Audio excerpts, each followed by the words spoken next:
ಕಡೆಯಿಂದ ನಾನು 10,000 ಇನ್ವೆಸ್ಟ್ ಮಾಡಿದೆ, ನನಗೆ 20,000 ಬಂತು, 20,000 ಇನ್ವೆಸ್ಟ್ ಮಾಡಿದೆ, 30,000 ಬಂತು.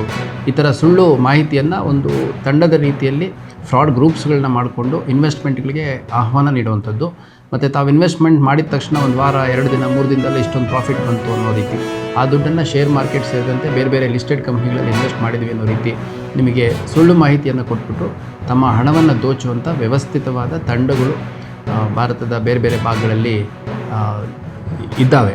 ಹಂಗಾಗಿ ಯಾವುದೇ ಒಂದು ಇನ್ವೆಸ್ಟ್ಮೆಂಟ್ ಫ್ರಾಡ್ ಕಾಲ್ ಬಂದಂಥ ಸಂದರ್ಭದಲ್ಲಿ ಅಥವಾ ಗ್ರೂಪ್ಗಳಿಗೆ ನೀವು ಮೆಂಬರ್ ಆದಂಥ ಸಂದರ್ಭದಲ್ಲಿ, ಲಿಂಕ್ಗಳು ಬಂದಂಥ ಸಂದರ್ಭದಲ್ಲಿ ಅದು ಸೆಬಿ ವೆರಿಫೈಡ್ ಇದೆಯಾ ಮತ್ತು ಅದು ಜೆನ್ಯೂನ್ ಇದೆಯಾ ಅನ್ನೋಂಥದ್ದನ್ನು ತಮ್ಮ ಯಾರು ಇನ್ವೆಸ್ಟ್ಮೆಂಟ್ ಕನ್ಸಲ್ಟೆಂಟ್ ಇರ್ತಾರೆ ಅವ್ರ ಮುಖಾಂತರ, ಅಥವಾ ತಮ್ಮಲ್ಲಿ ಯಾರು ಸ್ವಲ್ಪ ಈ ಟೆಕ್ನಾಲಜಿ ಇನ್ವೆಸ್ಟ್ಮೆಂಟ್ ಬಗ್ಗೆ ಐಡಿಯಾ ಇರುತ್ತೆ ಅಂಥವ್ರ ಜೊತೆ ಕನ್ಸಲ್ಟ್ ಮಾಡಬೇಕು.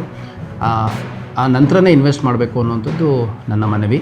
ಮತ್ತು ಇನ್ವೆಸ್ಟ್ಮೆಂಟ್ ಮಾಡೋವಂಥದ್ದು ತಪ್ಪಲ್ಲ, ಆದರೆ ಕಷ್ಟಪಟ್ಟು ದುಡಿದಿರೋ ಹಣ ಏನಿದೆ ಅದನ್ನು ಈ ಥರ ಫ್ರಾಡ್ಸ್ಟರ್ಸ್ ಕೈಗೆ ಇನ್ವೆಸ್ಟ್ಮೆಂಟ್ ಮಾಡಲಿಕ್ಕೆ ಕೊಟ್ಬಿಟ್ಟು ಮೋಸ ಹೋಗುವಂಥದ್ದು ಆಗಬಾರ್ದು. ಭಾಳಷ್ಟು ಕೇಸ್ಗಳನ್ನ ನಾವು ಹುಬ್ಳಿ ಧಾರವಾಡ ಸೇರಿದಂತೆ ಬೇರೆ ಬೇರೆ ಭಾಗಗಳಲ್ಲಿ ಗಮನಿಸಿದ್ದೀವಿ. ಇದರಲ್ಲಿ ಕೇವಲ ಲೋಕಲ್ ಅಷ್ಟೇ ಅಲ್ಲ, ಅಂತಾರಾಜ್ಯ ಮತ್ತು ಅಂತಾರಾಷ್ಟ್ರೀಯ ಫ್ರಾಡ್ ತಂಡಗಳು ಒಳಗೊಂಡಿರುವಂಥದ್ದು ನಮ್ಮ ಗಮನಕ್ಕೆ ಬಂದಿದೆ. ಹಾಗಾಗಿ ಹಣ ಇನ್ವೆಸ್ಟ್ಮೆಂಟ್ ಮಾಡುವಂಥ ಸಂದರ್ಭದಲ್ಲಿ ಜಾಗರೂಕ ಆಗಿರಿ. ಮತ್ತು ಯಾವುದೇ ಇನ್ವೆಸ್ಟ್ಮೆಂಟಲ್ಲಿ ಅದು ಶೇರ್ ಮಾರ್ಕೆಟ್ ಇರ್ಬೋದು, ಯಾವುದೇ ಲಿಸ್ಟೆಡ್ ಕಂಪ್ನಿ ಇರ್ಬೋದು, ಅಥವಾ ಬೇರೆ ಯಾವುದೇ ಕಂಪ್ನಿ ಇರ್ಬೋದು, ಅದರಲ್ಲಿ ಓವರ್ನೈಟ್ ನಿಮಗೆ 10-20% ಜಾಸ್ತಿ ಕೊಡುವಂಥದ್ದು, ಡಬಲ್ ಮಾಡಿಕೊಡುವಂಥದ್ದು ಈ ಥರದ್ದು ಆಗಲ್ಲ. ಇಂಡಿಯಾದಲ್ಲಿ ನಾವೆಲ್ಲ ಗಮನಿಸಿರುವಂಥದ್ದು ಹೆಚ್ಚೆಚ್ಚು ಅಂತಂದರೆ ಒಂದು ವರ್ಷದ ಕಾಲಾವಧಿಯಲ್ಲಿ 15-20% ಹೆಚ್ಚಿಗೆ ಆಗುತ್ತೆ ಅಂತಂದರೆ ಅದು ನಾರ್ಮಲ್. ಯಾವುದಾದ್ರೂ ಅನ್ರೀಸನಬಲಿ ಹೈ ಆಗುವಂಥವು ಇರ್ತವೆ, ಅಂಥದ್ದು ಜನರಲಿ ನಾರ್ಮಲ್ ಇನ್ವೆಸ್ಟರ್ಸ್ಗೆ ಅದ್ರ ಬಗ್ಗೆ ನಾಲೆಡ್ಜ್ ಇರೋದಿಲ್ಲ.